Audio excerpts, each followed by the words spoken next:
topic of sagittal plane core training. Okay, once we get to standing, we want to train our body to resist excessive extension. Okay, and so when I'm tired, when I've just worked out, or maybe when I'm in an interior weight shift, I get what is called a rib thrust, where ribs are out in sort of front of my pelvis here. I'm arching my back excessively. Okay, and so this is the position that we might see like when we put a barbell on our back to create stability. You know, to create stability in benching, squatting, all these things. We're told arch. Because arch is stability. The problem is when that happens all the time. What we want is for the client to be able to get out of this arch by dropping their ribs down, so everything is kind of on top of one another. Okay, and so when we're talking about standing core training, that's the cue that I want you to think about is drop the ribs, thorax on top of the pelvis, or stomach on top of the butt. Okay, on the front side. So there are a couple different things that we can do, and I'm just going to start here with a pair of 10-pound dumbbells. Okay, so one of the popular exercises in the fitness industry, once again, would be carries. Okay, these are usually going to be the easiest ones to do, and all I'm doing here, this weight is pulling down on me. You know, it really forces me to want to do this. Okay, again, for stability. But instead, I want to keep my arms on. I want to resist the arch that these are trying to create.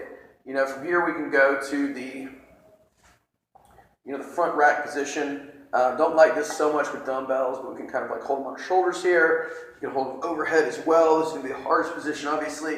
Again, it's much harder for me to drop my ribs, particularly when I don't have the shoulder mobility to do so. Okay, if I lack mobility in my upper back, my lower back's going to arch to try to prevent that. So that's another thing. Now with kettlebells, okay, we have a couple different options as well. Oops. We can hold the weight in a goblet position. Okay, and we can walk like this.